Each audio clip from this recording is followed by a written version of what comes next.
If you're like a lot of leaders that I've been working with that are in the middle of helping their organization go through the adoption stage of the technology of AI, then a couple of things that I would just recommend keeping in mind. A lot of the challenges that I'm seeing organizations have are common to any change initiative. The first is, are you clear on the purpose that your team, your organization is up to in the first place? So, do you know why your organization or team exists, what it's trying to accomplish this year outside of AI or any other technology? Next is, have you spent some time looking at the possibilities? I think there's a lot of information out there that's talking about how difficult or problematic AI is going to be, and I think it's warranted to be able to explore that and have your eye on that and to take it seriously. But I always like to push people to first start with, what are the possibilities? What would be the coolest thing that could come out of this? And really leverage your minds for at least 10% of the amount of time and energy that you're investing into looking at what might go wrong, 10% or more on what could go right. What are the things that could happen for us? We're primed for thinking through all the things that could go wrong, but just even opening the door with a level of that curiosity. Next is then looking at a reality check. What is it that makes the most sense to operate with based on the purpose that we have, the possibilities that are out there? What's working in our favor to make those possibilities happen? What's working against us?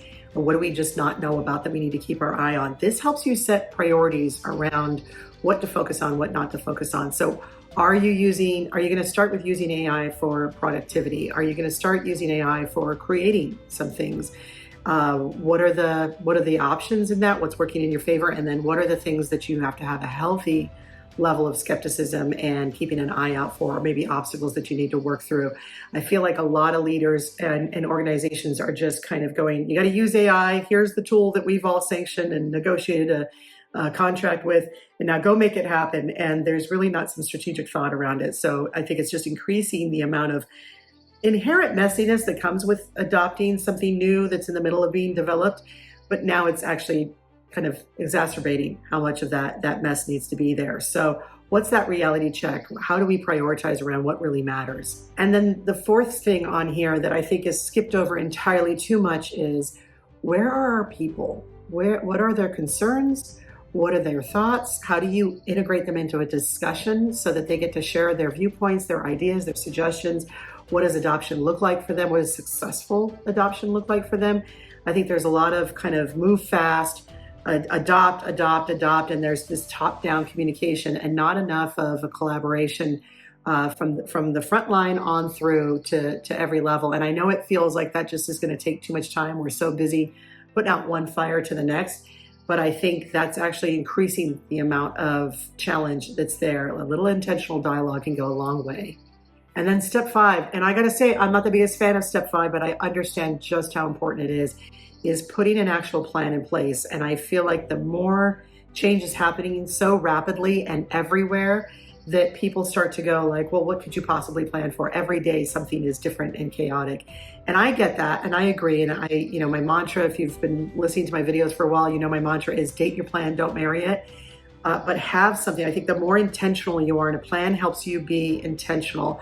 You cannot put the control structures around what's going to happen on the outside. But if you have some control structures around how you're going to navigate that change, how you're going to show up, how the team's going to show up, how they're going to work together, I think having a plan around what are the steps and the timelines that we're going to do, but also rules of engagement. How are we going to dialogue with each other? How are we going to push back with each other? What are we going to do when something doesn't go right, or we step on each other's toes, or we're feeling, stressed about what this means for our jobs and our roles? And I think as leaders, we can feel really uncomfortable with opening that can of worms. But the truth of the matter is everybody's talking about it. All your employees have that on their mind. And so if you're not willing to tackle that, at least having an honest dialogue and sharing, here's what I know, here's what I don't know, here's what I'm doing to find out more information, what do I think about all this, and what do you think about it, and then what are we going to do? Having dialogues that regularly cycle through those steps is really critical right now, especially if you're doing the AI adoption, which I have yet to meet somebody who's not involved with it on some stage. These are the critical kind of basic steps for all of us to stick to and make sure that we're implementing so that we have some level of stability in the midst of all this kind of chaotic change.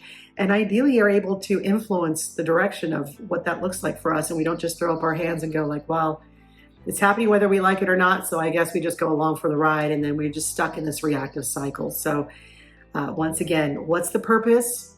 What are the possibilities? What's our reality check? How are the people feeling about this? And then what's our plan going forward? And just know that we can influence and impact a lot more than we believe we can. To put some of this in practice, try this. Pick one tech adoption effort you're leading right now.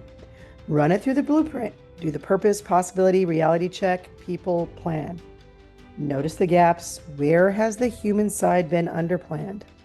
And then close that gap. The technology keeps evolving. The differentiator is whether your people evolve with it. Hopefully you got a couple of good nuggets out of this. And until our next spot of tea, feel free to reach out to us. We'd love to help you with this effort and anything else you've got going on with your organization.